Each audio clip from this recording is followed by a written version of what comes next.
Hi, this is Fred with Electrek, and today we're checking out the Envo Stax electric bicycle. It might have become a new favorite e-bike. Let me explain to you why.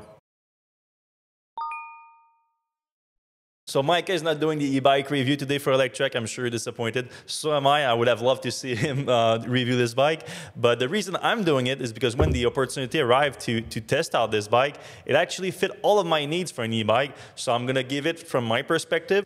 And if your needs match mine, maybe this is the bike for you. Let me give you a bit of background on my e-bike journey first. I love e-bike. I'm a big fan. I had plenty over the years. But right now, or at least before this thing arrived, my daily driver was the Rad Power Rad Rover 6 Plus. Excellent bike. I love it. But there were a few drawbacks, which they're not really the bike's fault, but didn't match my actual use of the bike. And this fit the gap perfectly. So the Rad Rover is a great bike with front suspension, fat tires. It's great to do off-roading, and that's why I bought it. I thought of it as going to be a great hybrid. There's a national park near where I live, so there's a lot of off-roading there, or dirt roads, really. So for those occasions, it's great, and I love the bike. For the road, it's good too, but if you want to use it without too much pedal assist, it is a very heavy bike, and with the large tires, you end up not very efficient. So I found myself using the Rad Rover probably 90% of the time on road and only 10% of the time off-road, where it really shines. And for the time on the road, it's still a good bike. It's like you can do both with it, but it's not the most efficient use of a bike on road when you have those fat tires and that heavy of a bike. And for my use, where I like to find a balance between using the pedal assist or the throttle and actually having a workout on the bike, it's a tougher balance to achieve with an heavier and less efficient bike. So I wanted something more efficient, something lighter, something with more of a road configuration, and then comes in the Envo Stax. It fits my need almost perfectly because of that, because it comes in at just 42 pounds, which for a regular road bike, it's heavy, but for an e-bike, it's not at all. You can easily pick that thing up, no problem. If you live in a condo, an apartment, you can easily put it on your shoulder, get up those stairs. It's not even a workout. And it also has smaller tires, which is more efficient. And when you combine that weight and that those tire efficiency, also obviously the geometry of the bike, which is closer to a road bike than when you see in a Rad Rover, though it can also be comparable to like a gravel bike. You do get a much more efficient vehicle that is closer to a regular bike. I can literally jump on that thing, not even put the pedal assist on, and it's a regular bike basically. Just a tiny little bit heavier, but Envo designed its own motors, which, as you can see, are extremely small. You can't even tell at a glance that this is an electric bike if you don't know what you're looking at. Now let's jump into some specs real quick. So like I said, the bike is 42 pounds. That's 19 kilograms. That's without any accessories on it. Your kickstand is available, but it counts that without the kickstand. So you have to have, like, I don't know how much the kickstand weighs, but it's not much. I also added a few things myself, like the water bottle holder and the phone holder. The drive unit is rated at 500 watts. Which gets you up to 32 kilometers an hour or 20 miles per hour. But if you know, you know. We're talking about a range of 100 kilometers, 62 miles, which is realistic in my personal use of the bike, but obviously at the lower pedal assist mode.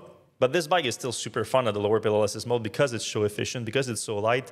You don't need that much help to it. The way I've been using it mostly is a lot of the times with no pedal assist at all, just as a regular bike. Then if I hit a hill that I don't feel very good about, I'll crank it up real quick, only for that hill, and then I crank it back down from 1 to 5. There's 5 pedal assist levels, and if you use it like that, I bet you can get it over 100 kilometers or 62 miles of range pretty easily.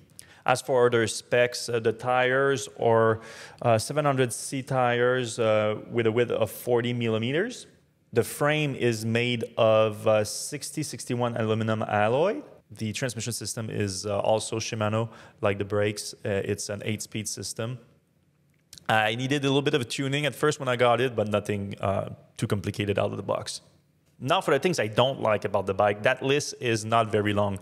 Honestly, the single thing I don't like about the bike is where the charge port is located for the battery pack. So one of the way they made that bike look so clean, almost like it doesn't even look like an e-bike, is that the battery is in the seat post.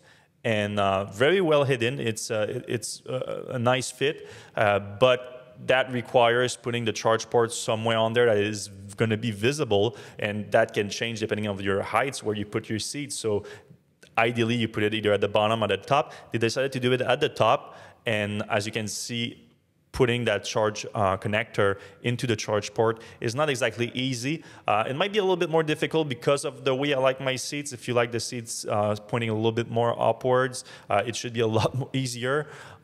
But if that's literally the only complaint I have about the bike, you have a pretty good bike on your hands here, Envo. In terms of pricing, we're talking about a mid-range bike here, so it's not exactly cheap, but it's not super expensive either. We're talking about $2,000 US. Envo is a Canadian company based out of the BC, and they ship also in Canada, obviously. In Canada, it's $2,500 that the bike starts at. I think it's pretty good value. Maybe you don't get all of the fancy features that you get in some of the bikes in that price range, but I'm talking about things like GPS tracking, and you can add that yourself pretty easily. I've done it on this bike, actually, with an Apple tile, and was that what you call them? Anyway, and a little gizmo that helps you hide the towel underneath the water bottle holder that you have there. That's a perfect solution. And everything else that you would want on a bike like that, this is like a great framework to just add things, add accessories on it. So I'm sure there's plenty of ideas that you can come to fruition with that Envo Stax. Let me know what you think in the comment section below. I would love to hear from you guys. And if you did enjoy this first look at the Envo Stax, please give us a thumbs up, a like, a subscribe, wherever it is on the app that you're watching right now. And I'm going to see you next time.